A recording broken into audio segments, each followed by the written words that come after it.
नमस्कार, news India एक बार फिर हाजिर है ग्राउंड रिपोर्टर के साथ। इसमें हम आपको बताएंगे हर खबर की जमीनी हकीकत और वो भी ग्राउंड जीरो से। देखें आज की बड़ी खबरों की ग्राउंड जीरो रिपोर्टिंग। 2022 में सत्ता का रास्ता पूर्वांचल से होकर जाएगा। सभी दलों की नजर पूर्वांचल पर है। भारतीय जनता पार्टी 16 नवंबर को पूर्वांचल एक्सप्रेसवे के जरिए जनता को तोहफा देने जा रही है। इसका उद्घाटन खुद प्रधानमंत्री नरेंद्र मोदी करेंगे। उत्तर प्रदेश में अगले साल होने वाले विधानसभा चुनाव को लेकर सभी पार्टियों ने तैयारियां शुरू कर दी हैं। यूपी की सत्ता में काबिज होने के लिए पूर्वांचल काफी अहम है और यहां की 156 सीटें ही तय करेंगी कि कौन सत्ता पर पहुंचेगा। इसलिए सभी पार्टियों का फोकस पूर्वांचल पर है। 2017 के विधानसभा चुनाव और 2019 के लोकसभा चुनाव में बीजेपी का पूर्वांचल में अच्छा प्रदर्शन रहा। पूर्वांचल के कुछ जिलों में समाजवादी पार्टी का भी अच्छा खासा असर है और कुछ सीटों पर बीएसपी का वोट बैंक भी अच्छा है।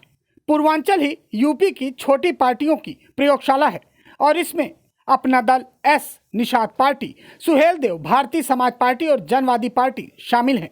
फिलहाल निषाद पार्टी और अपना दल एस बीजेपी के साथ गठबंधन में है। 2022 में बीजेपी पूर्वांचल में पूरी ताकत झोंकना चाहती है, इसलिए केंद्रीय मंत्रिमंडल का विस्तार भी किया गया। 16 नवंबर को सरकार पूर्वांचल वासियों के लिए पूर्वांचल एक्सप्रेसवे का तोहफा भी देने जा रही है। इसे प्रधानमंत्री नरेंद्र मोदी द्वारा उद्घाटन कराया जाएगा। इसकी आधारशिला भी प्रधानमंत्री नरेंद्र मोदी ने ही रखी थी। पूर्वांचल में विधानसभा की 156 सीटें हैं और इसी 156 सीटों के लिए सभी पार्टियां एक दूसरे पर निशाना साध रही हैं। एक तरफ भारतीय जनता पार्टी ने पूर्वांचल एक्सप्रेसवे बनाया है, तो वहीं अखिलेश यादव भी पूर्वांचल के लिए लगातार ताकत लगा रहे हैं। देखना ये होगा कि पूर्वांचल की 156 सीटें आखिर किसके साथ जाती हैं, क्योंकि जिसके साथ पूर्वांचल होगा वही 2022 में सत्ता में पहुंचेगा। Neeraj Mishra, news India, Lucknow. नरेंद्र मोदी का एक हफ्ते में 3 बार उत्तर प्रदेश का दौरा। इसके पहले प्रधानमंत्री नरेंद्र मोदी 4 बार उत्तर प्रदेश का दौरा कर चुके हैं। प्रधानमंत्री के लगातार हो रहे दौरे को 2022 चुनाव से भी देखा जा सकता है। 16 तारीख को जहां प्रधानमंत्री पूर्वांचल एक्सप्रेसवे का दौरा करेंगे, वहीं 19 तारीख को झांसी का दौरा है, जहां पर कि रानी लक्ष्मीबाई के 193वीं जयंती के अवसर पर वो शिरकत करेंगे और एक बड़ी रैली को संबोधन भी करेंगे। 20 तारीख को राजधानी लखनऊ में डीजी कॉन्फ्रेंस है, जिसमें कि प्रधानमंत्री यहां पर रहेंगे और रात्रि विश्राम कर अगले दिन दिल्ली रवाना हो जाएंगे। गौरतलब है कि इस बीच उत्तर प्रदेश में प्रधानमंत्री नरेंद्र मोदी कई शिलान्यास का लोकार्पण, शिलान्यास और आधारशिला भी रखेंगे। ये सारे समीकरण कहीं न कहीं 2022 से जोड़कर देखे जा रहे हैं। राजबीस के साथ अभिनव पांडे, न्यूज इंडिया, लखनऊ। अपना दल एस के राष्ट्रीय अध्यक्ष और केंद्रीय वाणिज्य एवं उद्योग मंत्री अनुप्रिया पटेल अपने चुनावी अभियान की शुरुआत बुंदेलखंड से करेंगी। चुनावी अभियान की शुरुआत करते हुए अनुप्रिया पटेल 13 नवंबर को बांदा और महोबा में, जबकि 14 नवंबर को अयोध्या में जनसभा संबोधित करेंगी। अपना दल एस के राष्ट्रीय अध्यक्ष अनुप्रिया पटेल ने पार्टी के पदाधिकारियों से हर विधानसभा क्षेत्र में रोजाना 2 से 3 चौपाल आयोजित जरूर करने और लोगों को अपना दल एस के विचारों के बारे में बताने के लिए कहा है।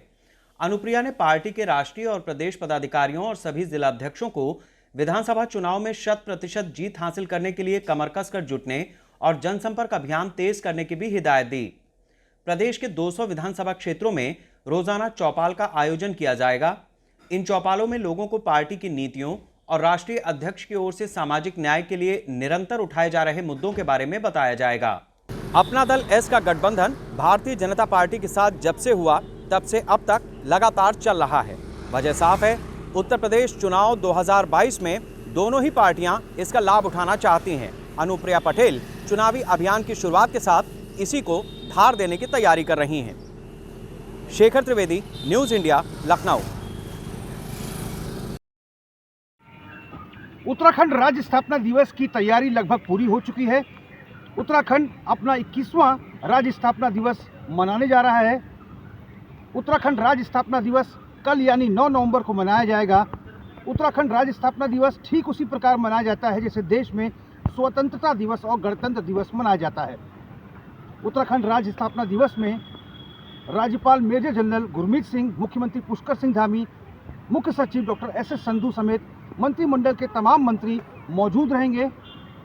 इसके साथ ही पुलिस प्रशासन में बेहतर कार्य करने वाले तमाम पुलिसकर्मियों को कल के दिन सम्मानित किया जाएगा।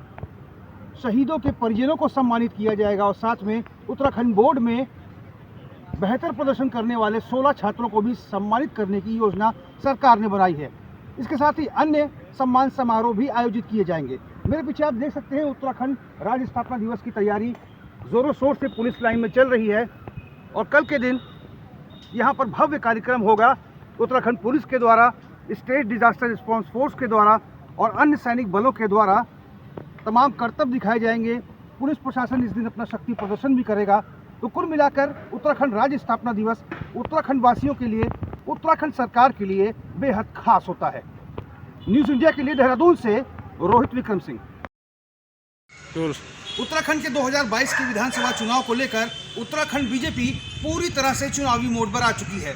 बीते रोज राष्ट्रीय कार्यकारिणी की बैठक में भारतीय जनता पार्टी के प्रदेश अध्यक्ष मदन कौशिक, मुख्यमंत्री पुष्कर सिंह धामी समेत भारतीय जनता पार्टी के तमाम वरिष्ठ नेताओं ने केंद्रीय हाईकमान से वर्चुअल माध्यम से राष्ट्रीय कार्यकारिणी के तहत बातचीत की। उत्तराखंड के तमाम वरिष्ठ नेताओं ने केंद्रीय हाईकमान से गुजारिश की कि नवंबर माह में तमाम केंद्रीय जो हाईकमान है, चाहे वो प्रधानमंत्री नरेंद्र मोदी हो, गृह मंत्री अमित शाह हो, राष्ट्रीय अध्यक्ष जेपी नड्डा हो, वो उत्तराखंड में नवंबर माह में आकर जनसभा करें। और इसके साथ ही आगामी दिसंबर माह के लिए 252 बैठकों की भी गुजारिश की गई है।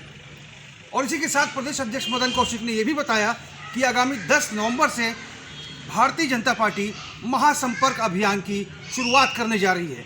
तो कुल मिलाकर ये समझा जा सकता है कि भारतीय जनता पार्टी अब पूरी तरह से चुनावी मोड पर एक्टिव हो चुकी है। न्यूज़ इंडिया के लिए देहरादून से रोहित विक्रम सिंह। दिल्ली से चलकर रामायण एक्सप्रेस ट्रेन अयोध्या पहुंची है। इस ट्रेन का अयोध्या में स्वागत किया गया है और इस ट्रेन में सवार 136 यात्री अब भगवान श्री राम के लला के दर्शन के लिए अयोध्या पहुंचे हैं। इस ट्रेन के माध्यम से एक सरकार की बड़ी योजना है जो भगवान श्री राम के जीवन काल से और रामायण के उन स्थलों से जोड़ने के लिए देश भर के लोगों को इस ट्रेन के माध्यम से दर्शन पूजन कराया जाएगा। इस ट्रेन में जो है खासियत यह है कि पूरी तरह जो है राममय बनाया गया है। ट्रेन के बाहर से लेकर अंदर तक की जो सुविधाएं हैं, बहुत ही महत्वपूर्ण सुविधाएं दी गई हैं, बहुत ही अलौकिक सुविधाएं हैं।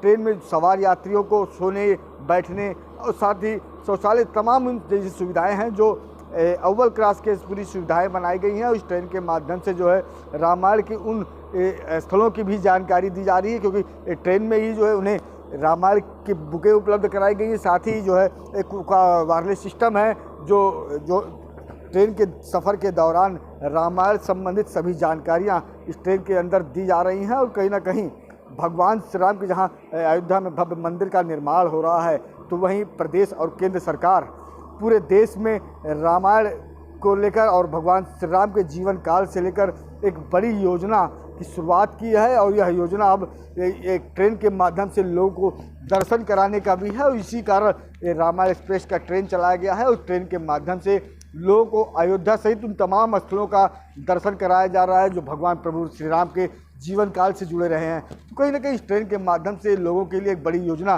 केंद्र और प्रदेश सरकार ने दी है। और ट्रेन अभी आज अयोध्या में है, लोग दर्शन पूजन कर रहे हैं। देर शाम इस ट्रेन को यहाँ से रवाना होगी और अगले स्टॉप बनारस की पहुँचेगी, जहाँ पर काशी विश्वनाथ सहित तमाम अन्य स्थलों का दर्शन कराया जाएगा। अयोध्या से प्रकाश, न्यूज़ इंडिया के लिए। आज से छठ पूजा की तैयारियां शुरू हो चुकी है और यह त्यौहार संयम और आस्था का त्यौहार माना जाता है। और आप देख सकते हैं कि घाटों पर किस तरह से तैयारियां चल रही है और यहाँ पर आपको दिखाना चाहेंगे कि जो प्रतिमा बन रही है, आइए इनसे जानते हैं कि ये प्रतिमा किस लिए बनाई जाती है। आप ये जो प्रतिमा बना रहे हैं, इसको क्या कहती है और ये किस लिए बनाई जाती है? ये इसका नाम सिरसुप्ता है। छठी मैया इसको मानते हैं कि छठी मैया का हम सिरसुप्ता बनाए हैं पूजा करने के लिए, घर में सुख समृद्धि के लिए, पति की दीर्घायु कामना के लिए, पुत्र की प्राप्ति के लिए ये पूजा की जाती है। और बहुत श्रद्धा के साथ बिहार और पूर्वी यूपी के सभी लोग करते हैं। और कहीं भी हो, जहाँ भी हो, अमेरिका हो, सिंगापुर हो, कहीं भी किसी भी देश में हो, यहाँ के लोग सभी जगह पूजा श्रद्धा के साथ की जाती है। स्थान इसीलिए पहले से ये फिक्स किया जाता है ताकि हम वहाँ जाके शांतिपूर्वक बैठ के पूजा कर सकें। हमारे साथ मौजूद हैं पूर्व पार्षद जी, और हम उनसे जानेंगे कि छठ पूजा को लेकर क्या क्या तैयारियां चल रही हैं। मैं प्रमोद सिंह राजन। हम लोग पंचमुखी हनुमान मंदिर के पीछे नित्य वर्ष की भांति इस बार भी हम लोग छठ पूजा की तैयारी कर रहे हैं। यहाँ पर आपको बहुत उत्साह और बहुत उमंग देखने को मिलेगी। हम लोग यहाँ पर गड्ढा करा के जो पुराना घाट है वहाँ पर हम लोग जल भराते हैं, उसमें कुछ नदी का पानी भी एकत्र करते हैं। बहुत संख्या में महिलाएं, पुरुष और सारे परिवार यहाँ बहुत उल्लास से त्यौहार मनाते हैं और लोगों के लिए मंगल कामना करते हैं। यह त्यौहार सूर्य की उपासना के लिए माना जाता है। भगवान सूर्य सबका कल्याण करें, यही हम लोगों की कामना रहती है। और यहाँ पर हम लोग बहुत भव्यता के साथ इसको मनाने की कोशिश करते हैं। नदी के किनारे हम लोग स्टॉल लगाकर और गद्दे की व्यवस्था कराकर, बैठने के लिए कुर्सियों की व्यवस्था कराकर, और बहुत सारे गणमान्य अतिथि भी हमारे बीच में रहते हैं, जैसे कि कौशल किशोर जी, माननीय विधायक जय देवी भी यहाँ पे व्रत रखती हैं। इसके अलावा आशुतोष टंडन जी, डिप्टी सीएम दिनेश शर्मा जी, सबका यहाँ पर आगमन होता है और बहुत उल्लास के साथ हम लोग यह त्यौहार मनाते हैं। चूँकि कोविड का काल चल रहा है, इस वजह से हम लोगों को उस प्रोटोकॉल को भी फॉलो करना है। इस वजह से हम लोग थोड़ी दूरी बनाकर उस प्रोटोकॉल को फॉलो करके इस कार्यक्रम को कर रहे हैं। ये तमाम तैयारियां छठ पूजा को लेकर हो रही हैं और ये तैयारियों की बात थी जहां पर आप कोविड प्रोटोकॉल के नियम का पालन करते हुए छठ पूजा की तैयारियां चल रही है। और हम अब आपको बताते हैं कि किस तरह से छठ पूजा की शुरुआत की जाती है और उनका समापन किया जाता है। आज के दिन जो पूजा होती है उसे नहाए खाए कहा जाता है। इस दिन स्नान के बाद महिलाएं व्रत का संकल्प लेती हैं। इस दिन चना दाल, कद्दू या घिए की सब्जी और चावल का प्रसाद ग्रहण किया जाता है। अगले दिन खरना से व्रत शुरू होता है। खरना कल यानी 9 नवंबर को होगा। महिलाएं पूरे दिन व्रत रहेंगी। शाम को मिट्टी के चूल्हे पर गुड़ की खीर बनाई जाएगी और इसके बाद सूर्य देव की पूजा होगी। खरना के अगले दिन यानी 10 नवंबर को शाम को महिलाएं नदी या तालाब में खड़ी होकर डूबते सूर्य देव को अर्घ देती हैं। इसके बाद 11 नवंबर को सूर्य उगने से पहले ही जो महिलाएं व्रत रहती हैं वो नदी या तालाब के पानी में उतर जाती है और सूर्य देव की प्रार्थना करती है और आराधना कर उनको अर्घ देती हैं और इस तरह से व्रत का समापन करती हैं। यह त्यौहार बड़ी धूमधाम से मनाया जाता है और दीपावली के 6 दिन बाद से इस त्यौहार की शुरुआत हो जाती है। इस वक्त हम मौजूद हैं हिंडन नदी के छठ घाट पर और यहाँ पर छठ को लेकर के तैयारियां जोरों से चल रही हैं। मेरे पीछे आप देख सकते हैं हिंडन नदी की जो साफ़ सफाई की व्यवस्था है वो लगातार की जा रही है।